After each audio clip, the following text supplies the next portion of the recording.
Good morning students. आज का अपना नेक्स्ट टॉपिक है इलाइट ग्रुप। ओके, अपन जो सिलिकेट क्ले के जो टाइप्स स्टडी कर रहे थे, जिसमें पहला आपने मोंट मोरेनोलाइट ग्रुप स्टडी किया था। नेक्स्ट अपन डिस्कस कर रहे हैं थर्ड नंबर पे इलाइट ग्रुप।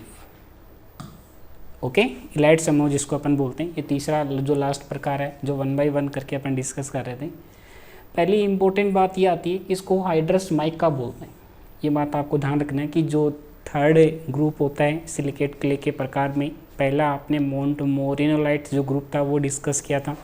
सेकंड अपन डिस्कस कर रहे थे केलियोनाइट, और थर्ड नंबर पे अपन डिस्कस करेंगे इलाइट ग्रुप जो लास्ट पार्ट है सिलिकेट क्ले का।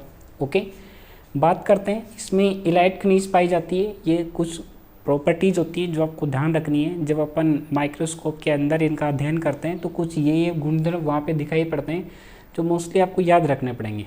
ओके, इलाइट ग्रुप की अपन बात करते हैं तो इसमें इलाइट खनिज पाया जाता है। ये वाला पॉइंट हर एक में आ रहा है। जैसे मोंट मोरेनोलाइट में मोंट मोरेनोलाइट खनिज मिल रहा था, वहाँ पे केलियोनाइट में केलियोनाइट खनिज मिल रहा था, और इलाइट में अपन डिस्कस करें कि मोस्टली इसमें इनलाइट खनिज देखने को मिलेगा। बात करते हैं नेक्स्ट प्रॉपर्टीज़ की। ये कुछ एक इम्पोर्टेंट बात निकल के आ रही है सभी जो ग्रुप्स हैं जिनमें अपन 1 बाय 1 करके डिस्कस कर रहे हैं। मोंट मोरेनोलाइट में भी आपने डिस्कस किया था जिसमें 2:1 प्रकार का था। केलियोनाइट में भी अपन ने डिस्कस किया था जिसमें 1:1 प्रकार का था। अभी अपन डिस्कस कर रहे हैं थर्ड नंबर पे इलाइट ग्रुप। इलाइट ग्रुप को जब अपन डिस्कस करते हैं तो इसकी जो स्ट्रक्चर होती है वो मोंट मोरेनोलाइट के क्या होती है, समान होती है। मोंट मोरेनोलाइट के समान होने का मतलब यहाँ पे क्या होता है कि इसमें भी जो मृत्तिका संरचना होता है वो 2:1 प्रकार का होता है।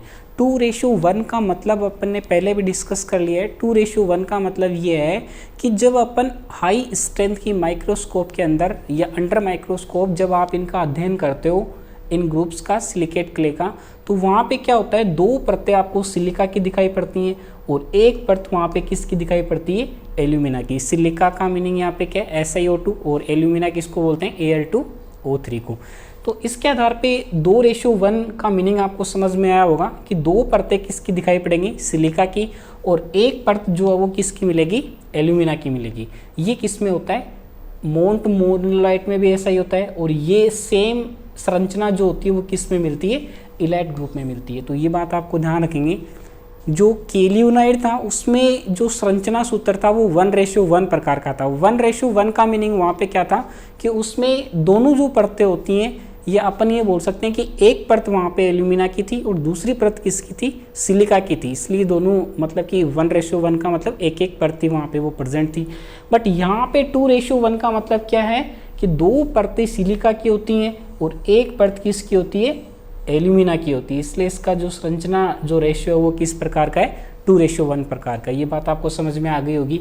और सेम जो रेशियो होता है वो किस में होता है, मोंट मोरेनोलाइट ग्रुप में मिलते हैं।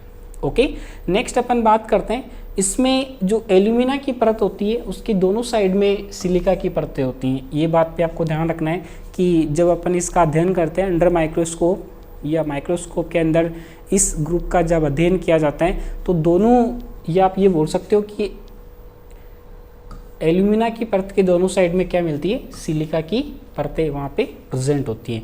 ये बात भी थोड़ा सा एक नया पॉइंट निकल के आ रहा है यहाँ पे कि जब अपन अध्ययन में या अध्ययन करते हैं तो इसकी संरचना में जो 2 इकाइयाँ होती हैं या उनके बीच में क्या होता है, पोटेशियम होता है। इसे अपन मोंट मोरेनोलाइट ग्रुप में डिस्कस कर रहे थे कि वहाँ पे जो परतें होती हैं वो वीकली बॉन्डेड होती हैं, हल्की हल्की जुड़ी रहती हैं। उनके बीच में ऑक्सीजन होता है, एक तरह से वो ऑक्सीजन से जुड़ी रहती हैं।